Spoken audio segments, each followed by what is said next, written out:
Thank you. আপনি কি এখনো আমার উপর রাগ করে আছেন? তা না হলে আমাকে কোথাও ঘুরতে নিয়ে যাচ্ছেন না কেন? ও, ঘুরতে যাবে? অবশ্যই যাবে। বলো কখন যাবে? বিয়ে হয়েছে অনেকদিন হলো, আমাদের হানিমুনও হয়নি। আমাকে কোথাও ঘুরতে নিয়ে যাবেন না? ডেফিনেটলি যাবে। আর হানিমুন হয়নি তাই বলে হবে না, এমন তো না। কোথায় যাবে বলো? দেশে না বিদেশে? তা না হয় নিয়ে গেলেন। আচ্ছা, আপনি বলেন তো, আপনি কি ভয় পান আমাকে নিয়ে বাইরে গেলে সবাই জেনে ফেলবে যে আপনি বিবাহিত? আমি তো সিনেমার নায়ক, বউ লুকাবো, রাইট? আমার কাছে তো আপনি সিনেমার নায়কই, তাই না? কোনো অসুবিধা নেই, আমি সবাইকে চিৎকার করে বলবো আমি বিয়ে করছি, আমার বউ আছে, এটা আমার বউ, লাইভ করবো, আমাকে ভুল বুঝো না। আর হানিমুনে যাব কিন্তু মাকে সাথে নিয়ে। ওকে। তাহলে তুমি রেডি থাকো, আজকে বিকেলে তোমাকে নিয়ে বেরোবো। আসো বুকে, ওকে? জি হুকুম জাহাপনা, আমি রেডি থাকবো, আপনি ঠিক টাইমলি চলে আসবেন। ইনশাল্লাহ।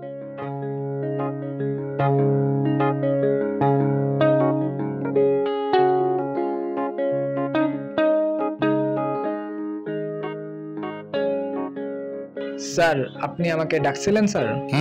মাই ডিজিটাল পিয়ন লিডার চৌধুরী, এই শোনো, এই টেবিলটা পরিষ্কার করো আর এই ফাইলগুলো নিয়ে লকারে রেখে দাও, রাইট? স্যার, আপনি আজকে এত তাড়াতাড়ি যাচ্ছেন স্যার? কেন, আর কোনো কাজ আছে? না স্যার, আপনি তো অনেক লেট করে যান বাসায়, এজন্য স্যার। আজকে তোমার ম্যাডামকে নিয়ে একটু বের হবো, একটু ঘুরবো। তোমারও ছুটি, তুমি যাও, ইচ্ছে করলে তোমার ফ্যামিলিকে সময় দিতে পারো, right? Thank you sir. Anything more? No sir. Okay, take care. আমি যাচ্ছি, হ্যাঁ? আমার ব্রিফকেসটা গাড়িতে তুলে দাও। জি স্যার, জি স্যার, জি।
ভুলটা আমারই ছিল। তৃতীয় পক্ষের কারণে আমি তোমাকে কত অবিশ্বাস করেছি, এটা আমার মোটেও উচিত হয়নি। আসলে তুমি অনেক কষ্ট পেয়েছ, আমি কিন্তু কষ্ট কম পাইনি। এই যে আমরা হাজব্যান্ড ওয়াইফ, আমাদের দুজনের মধ্যে যদি কেউ এন্ট্রি নেয় তাহলে আমাদেরই ক্ষতি হবে, খুবই স্বাভাবিক। তৃতীয় পক্ষ অলওয়েজ ব্যাড, অলওয়েজ। তবে আমাদের সাবধান থাকতে হবে আমাদের সুখের জন্য, সংসারের সুখের জন্য। আমরা থার্ড পার্সনকে নেব না। একদম ঠিক বলেছ। আমাদের মাঝখানে যদি মামা না আসতো তাহলে কিন্তু এত অশান্তির সৃষ্টি হতো না। সব দোষ ওই মামার। শুধু শুধু আমি তোমাকে কত ভুল বুঝলাম।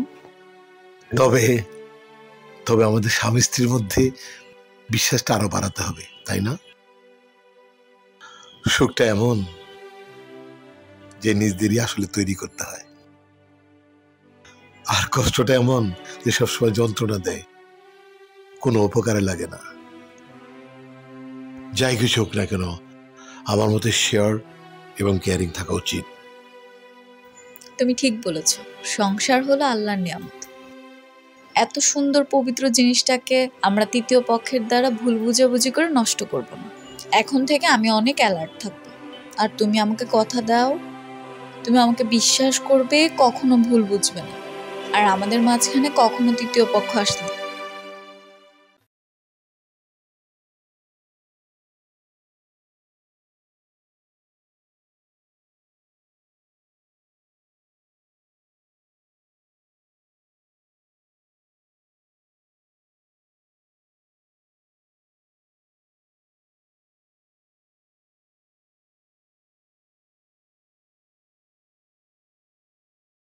শান্তি দিব না, তবে কি করব? সব সময় ভালোবাসবো, ভালো বাসবো।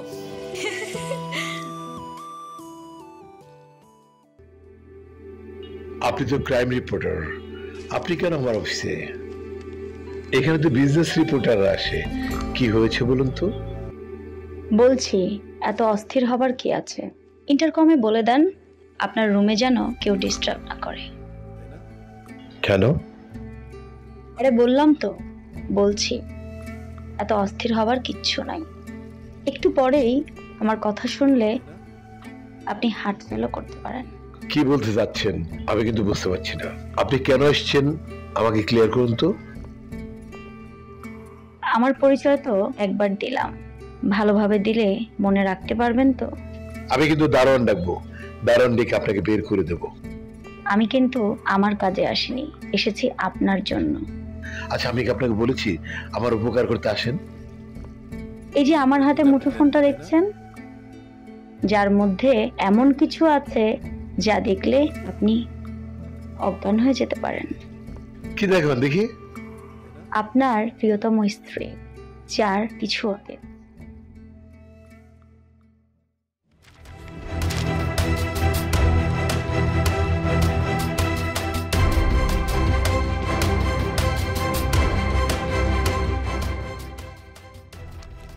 আপনার মোবাইলটা একটু নিতে পারি?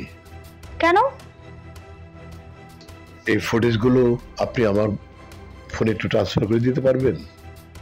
আপনি চাইলে ফুটেজ অবশ্যই নিতে পারেন, আমিও দিতে পারি।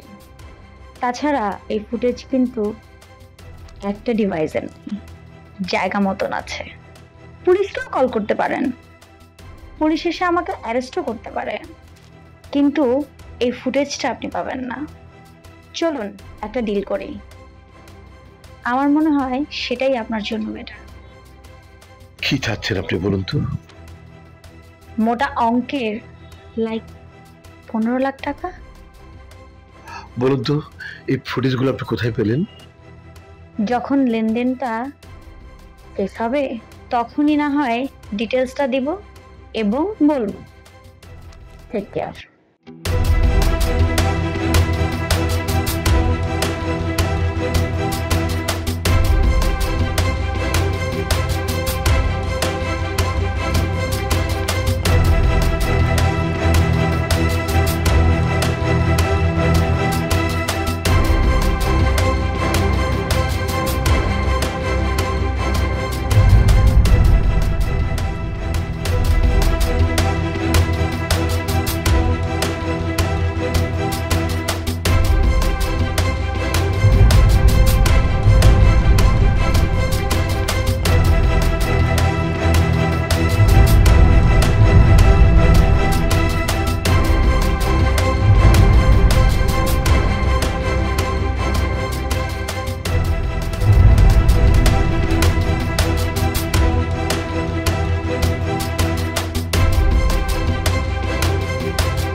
বলো না, অফিসে কি কোনো ঝামেলা হয়েছে? কি গো, তোমার শরীরটা কি খুব খারাপ করছে? কি হয়েছে বলো? আমার শরীর ঠিক আছে, প্লিজ আমাকে টাচ করো না। হ্যাঁ, আমাকে টাচ করো না প্লিজ, আমি নিতে পারছি না। বলো না কি হয়েছে, আমাকে বলো, আমার সাথে শেয়ার করো। তোমার সাথে শেয়ার করবো? হ্যাঁ বলো। তোমার সাথে শেয়ার করবো না? আচ্ছা, তোমাকে একটা কথা জিজ্ঞেস করি। ওই যে বিয়ের পর দিন ডিভোর্স দেবো বলে 25 লক্ষ টাকার একটা চেক দিয়েছিলাম, আজকে তোমাকে 50 লক্ষ টাকার চেক দেবো। তুমি অবশ্যই আমাকে ডিভোর্স করে চলে যাবে, কি পারবে না? কি হয়েছে আবির, তুমি কি আমার উপর রাগ করেছো? কি পাগলামি করছো, কি বলছো এসব তুমি? আমি কোথাও যাব? আমি কোথাও যাব না। এই বাড়ি থেকে যদি যেতেই হয় তাহলে আমি আমার লাশ নিয়ে যাব। তোমরা মেয়েরা পারো না এমন কিছু পৃথিবীতে আসেনি এখনো। আশ্চর্য, আশ্চর্য, কি অ্যাক্টিং, কি স্বামী ভক্ত। হ্যাঁ, অবাক লাগছে, আমার অবাক লাগছে। আমি চিৎকার করতে পারছি না, খালি মা শুনবে বলে। আমি তোমার সাথে কথা বলতে চাচ্ছি না, আমার ভালো লাগছে না কোনো কিছু।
তুমি যে চলে যাচ্ছ, যাওয়ার আগে কেন মায়া বাড়াচ্ছ বলো?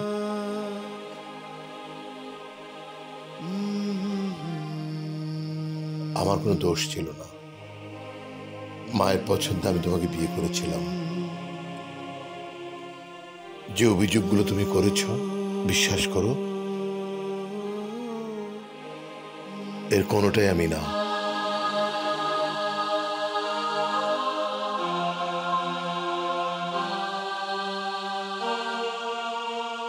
এই গাড়ি বের করো তো। আবির, নাস্তা না খেয়ে বের হয়ে যাচ্ছিস বাবা? এদিকে তাকা বাবা, কি হয়েছে তোর? কিছু হয়নি মা। না, তোর কিছু একটা হয়েছে বাবা। না না বাবা, আমি তোর মা, আমাকে তুই খুলে বল। আমার মনটা ভালো নেই, কেন যেন মনে হচ্ছে জীবনটা মিনিংলেস। কেন আসছি পৃথিবীতে, খুব কি প্রয়োজন ছিল আসার? কি রে বাবা, এটা তুই কি বলছিস? আচ্ছা কি হয়েছে আমাকে খুলে বল, আমি তোর মা। তুমি কিছুই করতে পারবে না মা। মাগো, এই পৃথিবীতে কিছু কথা আছে, কিছু কথা থেকে যায় যেটা ছেলে তার মাকে বলতে পারে না।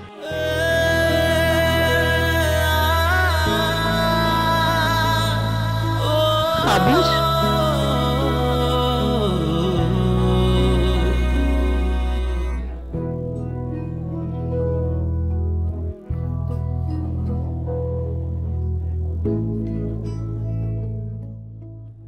বৌমা, তুমি এখানে দাঁড়িয়ে কি করছো? কি হয়েছে বলো তো? আর আমার ছেলেটা এই মাত্র অফিসে গেল মনটা খারাপ করে, রাত্রে ঠিক মতো ঘুমায়ও নেই। তুমিও দেখলাম ঘুমাওনি। আর তোমাদের এই অবস্থা দেখে আমিও ঠিক মতো ঘুমাতে পারিনি। আর এই দিক দিয়ে আমার ছোট ছেলেটা ও বাড়িতে নেই। আচ্ছা বৌমা, তোমাদের এই অবস্থা দেখে আমারও তো ভালো লাগছে না। তোমাদের মধ্যে কি কিছু হয়েছে? আমি তো কিছুই বুঝতে পারছি না কেন আপনার ছেলে এরকম করছে। আমার সাথে তো আপনার ছেলে কথাই বলছে না।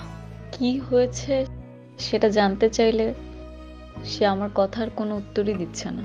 বৌমা, তোমার মামাকে যে পুলিশে ধরে নিয়ে গেছে, আচ্ছা থানা পুলিশ থেকে কিছু বলেছে? না মা, তেমন কিছু হলে তো আপনার ছেলে আমার সাথে শেয়ারই করতো। এরকম যদি কিছু হয়ে থাকে তাহলে সে কেন নিজের ভিতরে কষ্ট পুষে রাখছে আর আমাকেও কষ্ট দিচ্ছে? আসলে বৌমা, আমার ছেলেটা আগের থেকে একটু চাপা স্বভাবের। ওর যদি নিজের কিছু হয় ও কাউকে কিছু বলে না। আমি ওকে জিজ্ঞেস করলাম, ও কাউকে কিছু বলেনি। আচ্ছা মা, আমি তো আপনার ছেলের স্ত্রী, তাই না? আমি তো তার অর্ধাঙ্গিনী। সে চাইলে তো সব কথা কিন্তু আমার সাথে শেয়ার করতে পারতো। সে তা না করে কেন আমার থেকে পালিয়ে বেড়াচ্ছে? আচ্ছা মা, তোমার অতীতের এমন কিছু আছে যার কারণে ও এরকম করছে? না মা, আমার এমন কোনো অতীত নেই যার কারণে আপনার ছেলে আমার উপর রাগ করতে পারে। আমি কিছু বুঝতে পারছি না মা। আমি তার চেহারার দিকে তাকাতে পারছি না। আমার খুব কষ্ট হচ্ছে। কি বলবো আর কি করব ভেবে পাচ্ছি না বৌমা। রাত্রে ছেলেটা আমার কিছুই খায়নি, তুমিও কিছু খাওনি। তোমাদের এই অবস্থা দেখে আমিও কিছু খাইনি। এক কাজ করো বৌমা, তুমি এক কাজ করো, তুমি রেডি হয়ে নাও। আমরা আজকে ওর অফিসে যাব, খাবার দাবারটা রেডি করে নাও। আমরা দুপুরে সবাই একসাথে লাঞ্চ করব, ঠিক আছে? মন খারাপ করো না, সব ঠিক হয়ে যাবে। যাও মা, মন খারাপ করো না।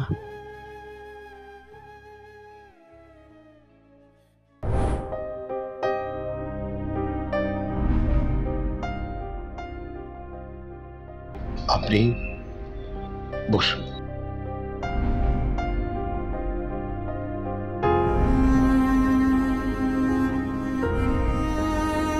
আপনি আসছেন, আমি সমস্ত টাকা নিয়ে আসছি। আপনি ফুটেজগুলো দেন আর 15 লক্ষ টাকা বুঝিয়ে নেন। এত তাড়াহুড়োর কি আছে? আসছি, একটু চা খাই, তারপর না হয় ডিল। আসসালামু আলাইকুম স্যার। চা খাবেন? স্যার ফাইলগুলো। ফাইলগুলো পরে সই করি। স্যার ফাইলগুলো তো খুব জরুরি স্যার। আশরাফ স্যার বলছে এগুলো খুব ইম্পর্টেন্ট স্যার, এগুলো সাবমিট করতে হবে, নাহলে স্যার ঝামেলায় পড়ে যাবে স্যার, প্লিজ স্যার। আচ্ছা, তোমার আশরাফ স্যার যেটা বলেছে সেটা ইম্পর্টেন্ট নাকি আমারটা ইম্পর্টেন্ট? তুমি এটা রাখো, রেখে চলে যাও, সই করে আমি তোমাকে ডাকবো। স্যার একটু দেখেন না স্যার, সইটা লাগবেই sir, please sir. You are asking too much. Drop it here. Please go. I'll call you. না ডাকলে আসবে না, যাও। স্যার চা দিতে বলবো স্যার? চা কি দুধ চান নাকি রং চা? লাল চা, চিনি ছাড়া। চিনি ছাড়া দুটো চা দিতে বলো। আচ্ছা, আসসালামু আলাইকুম স্যার।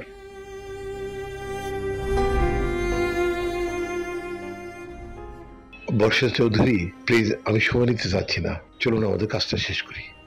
একটু ওয়েট আবির সাহেব, চাটা খেয়ে নেই। চা দাও।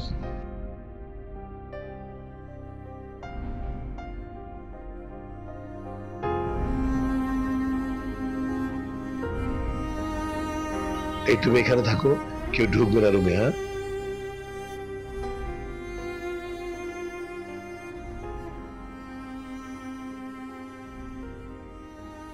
আপনার 15 লক্ষ টাকা। দেখুন আবির সাহেব, ব্রিফকেস খুলতে হবে না, আগে আমার কিছু কথা শুনুন। তাড়াতাড়ি কাজটা শেষ করেন, আমার না সময় নিতে ইচ্ছে করছে না, আর আপনার কথাও শুনতে ইচ্ছে করছে না। আমরা কাজটা আগে করি। আমি আমার জীবনের ছোট্ট একটা গল্প বলবো আপনাকে। আপনার জীবনের গল্প শোনার মতো ধৈর্য এবং মানসিকতা কোনোটাই আমার নেই। দেখুন, আপনার জন্য, শুধু আপনার জন্য আমার সংসারটা ধ্বংস হয়ে যাচ্ছে, আমার জীবনটা নষ্ট হয়ে যাচ্ছে। সেজন্যই বলছি রে ভাই, ধৈর্য ধরে আমার কিছু কথা শোনেন, সেটা আপনার জন্যই মঙ্গলকর। আপনার জীবনের গল্পের সাথে আমার গল্প কোথায় মিলবে, কিভাবে ভালো হবে? প্লিজ ফালতু কথার কোনো প্রয়োজন নেই। টাকার জন্য এসেছেন, টাকাটাই তো আপনার কাছে টার্গেট। আমি যে কথাগুলো এখন বলবো সেগুলো আপনার অনেক ভালোর জন্যই বলবো। আচ্ছা বলুন, তাড়াতাড়ি বলুন, বলে তারপর বেরিয়ে যাবো। আমি একটা ছেলেকে ভীষণ ভালোবাসতাম এবং সেই ছেলেটিকে ভালোবাসার সত্ত্বেও বাবা মায়ের পছন্দে অন্য আরেকজনের জীবনসঙ্গী হলাম। তাকে বিয়ে করলাম, তার সাথে ঘর বাঁধলাম, তার সাথে সুখে শান্তিতে বেশ ভালোই দিন কাটাচ্ছিলাম। এর মধ্যেই একটি সুখবর আসলো, আমার গর্ভে তার সন্তান আসলো। খুব আনন্দে ছিলাম, জীবনটা পরিপূর্ণ ছিল, জীবনের কোথাও কোনো কিচ্ছুর কমতি ছিল না। হঠাৎ করেই একদিন আনন্দে আমার বর আমাকে নিয়ে ফুচকা খেতে বেরোলো। রিকশায় করে যাচ্ছিলাম। তাৎক্ষণিক সেই মুহূর্তে চোখের সামনে আমার সেই ফেলে আসা স্মৃতি, আমার সেই প্রেমিক আমার সামনে। তার হাতে ছিল কেমিক্যাল সহ অ্যাসিড।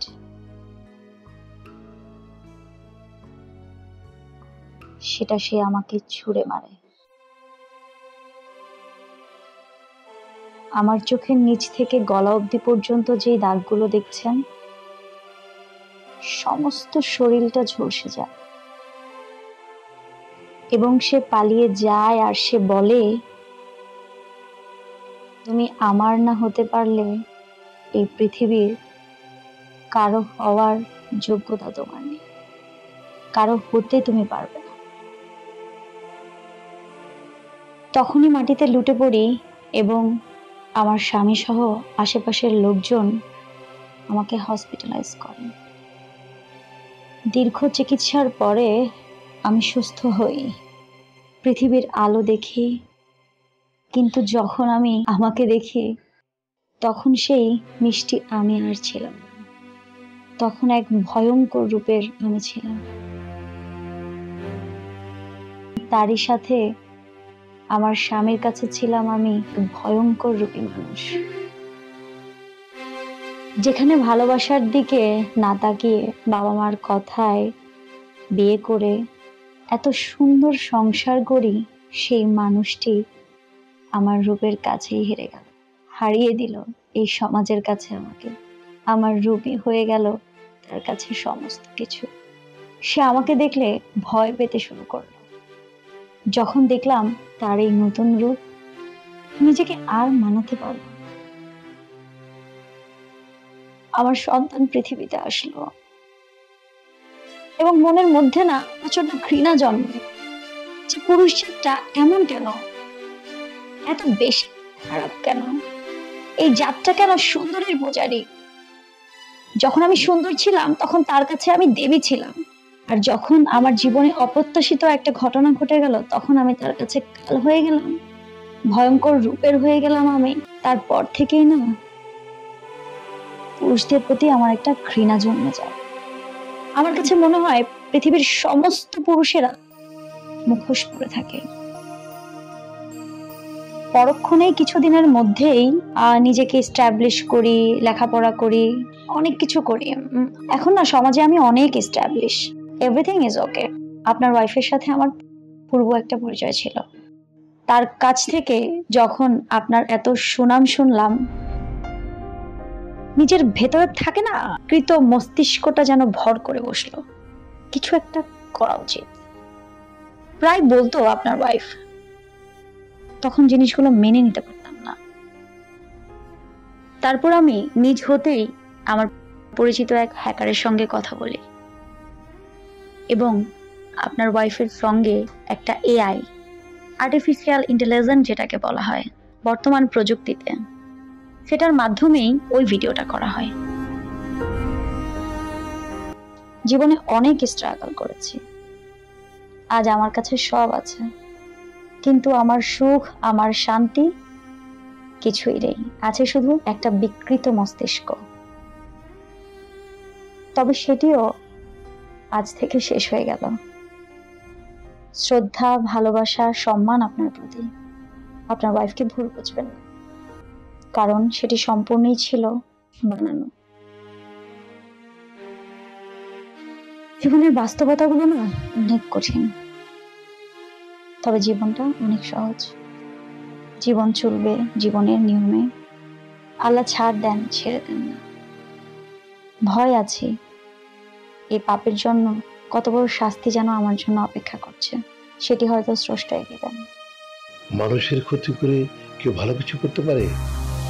আপনি অন্যের ক্ষতি করে আরেকজনের প্রতিশোধ নিতে চাচ্ছিলেন।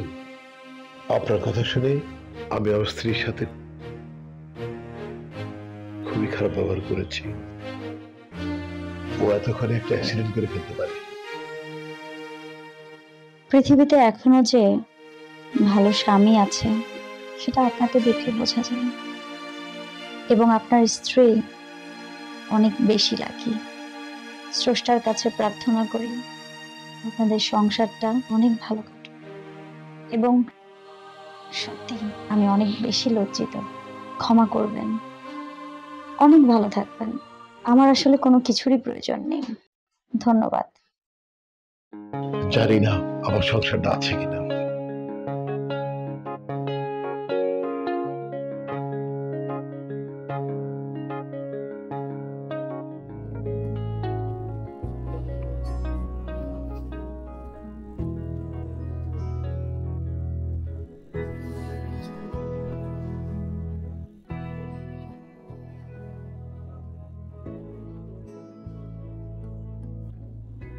ও মাই গড, কোনো দুর্ঘটনা ঘটেনি তো? ফোন ধরছে না কেন?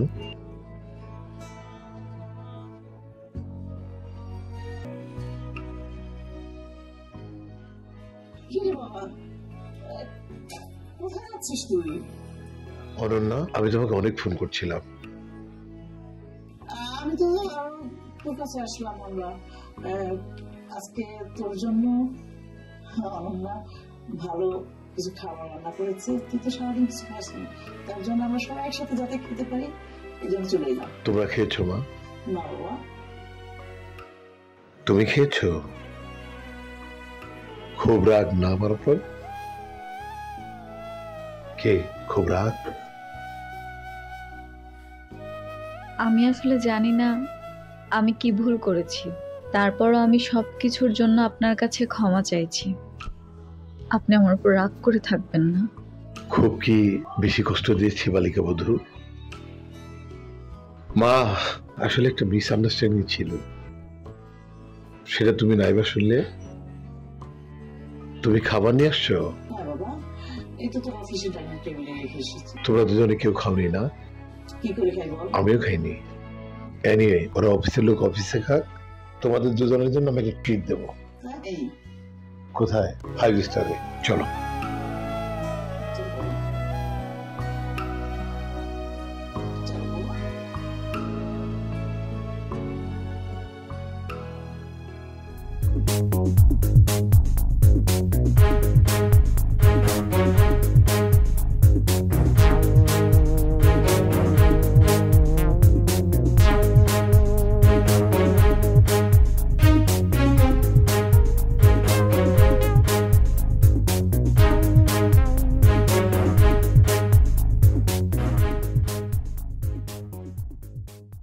কিনছস নি এটা? ও ভাই কিনছি না। তুইও কিনছস আর দেশের গাড়ি থাকবো না। আচ্ছা তোর যেটা কইলাম করছস? ও ভাই আমার না এটাই ঠিক আছে। এটা গেল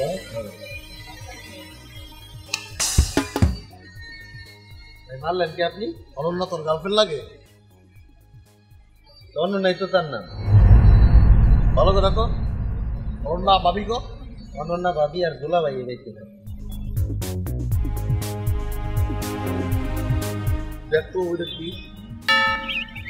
অনন্যা ভাবির এটা তোর কি হয়? দুলাভাই লাগে? আর ওই বেটার লাগে কি? ওর কি? আমি তোর কি লাগি? ভাই এ তোর কি লাগে? ভাবি হ্যাঁ এইটা ঠিক করে রাখবি। ওই বেড়া কিছু না, ওই বেড়া অনন্যা আর ওই বেড়া ওই বেড় থাকে দেই হোয়াটসঅ্যাপ কর। কয়তলায় থাকে ভাই এটা তো জানি নাই। আমি জানতাম তুই পুরাটা খবর লইতে পারবি না। হুইনাই একটু হুইনাবি যা হুইনা ধরতে ধরতে ধরতে ধরতে এই 6 মাস কেমন ভিসা আরো বাড়াম হইতেছে তো যাইতে হবো না। তুই যদ্দূর করছস আমি খুশি, তোর অসুবিধা নাই কা। এখন আবার খেলা শুরু হইব, এখন যেটা করতে হইব বুঝছস, একটা কাজই হবে। আর ওইটাছে আমার থেকে 2-3 বছর একটা সিনিয়র। আর কি ভাবি পুরো বেটা ভাবি তো সিনিয়র হইব কেন, ভাবি তো ছোট। মনে করি একটা জুনিয়র একটা পোলা ছিল, 2 বছরের সিনিয়র একটা পোলা ভাও রাখবে। কারণ ওরা তালাক দেওয়া একটা হিল্লা বিয়া করাবো, তারপর আমি বিয়া করবো। বুঝছি ভাই বুঝছি, ওই যে ওইটা না। হ্যাঁ, আর কাজী একটা ভাও রাখবি বুঝছস। ঠিক আছে। আর তুই যে উপকারটা মনে করছস তোর আমি একটা পদক দেবো নাই। পদক না ভাই, একটা ফরেনার খাম্পা যাওয়া যায় না ভাই। বহুদিন যাবত খাই না।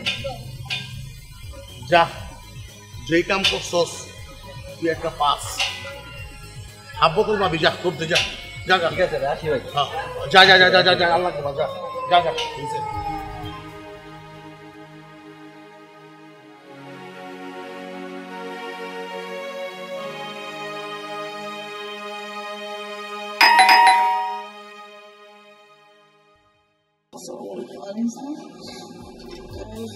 কি বাবা তুমি তো চিন্তা করলাম না। ভালো আছেন? আমার নাম হচ্ছে মোয়াজ্জেম, আমি দুবাইতে থাকি, ওখানে সেটেল আর কি। আচ্ছা আচ্ছা। অনন্যা আছে না, অনন্যা হচ্ছে আমার কাজিন। ও আমি তোমার কাজই আছি।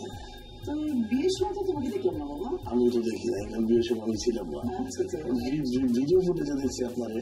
আচ্ছা আচ্ছা। আপনারা শুকনা ছিলেন ওই সময়? না আমি সবসময় করি না, শুকনা ছিলেন। আচ্ছা ঠিক আছে, তুমি বসো না আমাকে দেখে। আচ্ছা ঠিক আছে, বসে।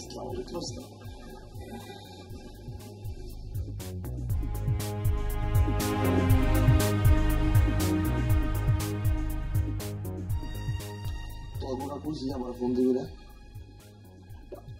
গিফট মারাও, গিফট দিব কি লেগে দেবো।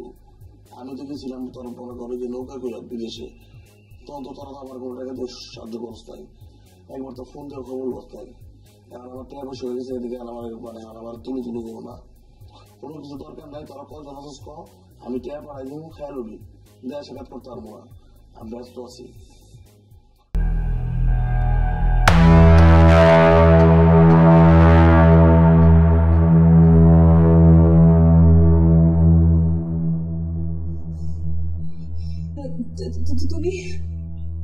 তুমি এই ভাষার ঠিকানা কিভাবে পেলে? তুমি যেখানে আমি সেখানে ছেড়ে যাব না, একই বাঁধনে বাঁধা দুজনে ছেড়ে যেও না। তুমি তো মারা গিয়েছিলে তাই না? আমি মুসলমান নেই,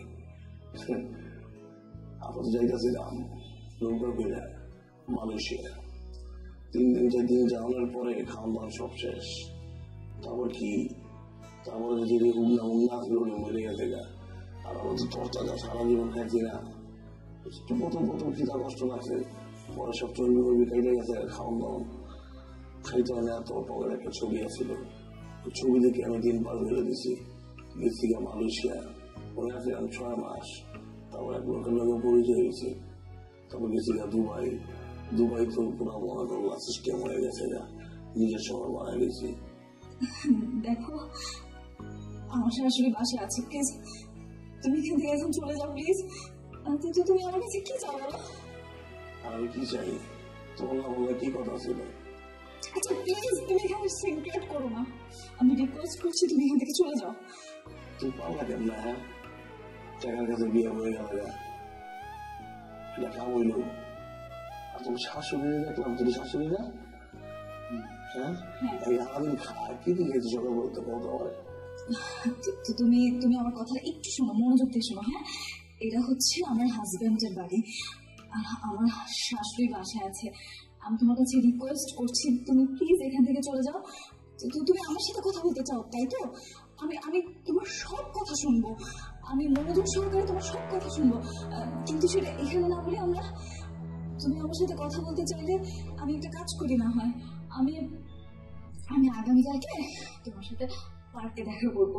প্লিজ তুমি এখানে সিনক্রেট করো না, আমি তোমার কাছে রিকোয়েস্ট করছি। আমার শাশুড়ি জানলে খুব ঝামেলা হয়ে যাবে, প্লিজ তুমি এখান থেকে চলে যাও। চলে যাবো, জীবনে যাবো না, আমি একদম তোমার নিয়ে যাবো। প্রয়োজনে তোমার আমি হিল্লা বিয়া করবো, ঠিক আছে? তোমাকে এখান থেকে আমি কি করবো জানো? ডাইরেক্ট নিয়ে যাবো কাজী অফিস, কাজী অফিসে যেয়ে বলবো একটা প্রক্সি নিয়ে আসেন, প্রক্সি নিয়ে সাথে বিয়ে করাবো, তারপর লাগলে আবার তোমার আমি বিয়ে করবো, তারপর হিন্দি থেকে তুমি আর আমি একদিন ডাইরেক্ট দুবাই যাবো না। প্লিজ প্লিজ আমি তোমার কাছে রিকোয়েস্ট করছি, তুমি এখন এই মুহূর্তে এখান থেকে চলে যাও। তাহলে আমার মনের ভিতরে যে কথাগুলি আমি তোমার কেমনে করবো? আমি তোমাকে বললাম আমি কালকে আসবো, আমি তোমার সব কথা শুনবো, প্রমিস। প্লিজ তুমি সিনক্রেট করো না, আমার হাজবেন্ড যে কোনো সময় চলে আসবে, প্লিজ।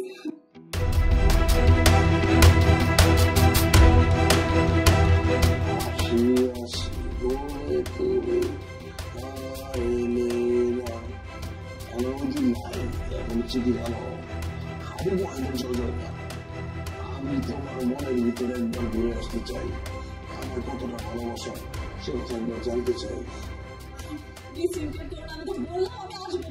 তোমার একটা মজার কথা বলছো না, তোমার শাশুড়ি আছে না, ওই যে আমি করলাম না রাস্তার কথা, আমরা আমি কিছু যে নাস্তা খাবো না, নিজে খাইতেছে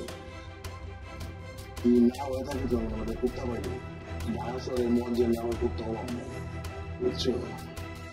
কালকে তুমি এসে করবো, ঠিক আছে? দেখাইবো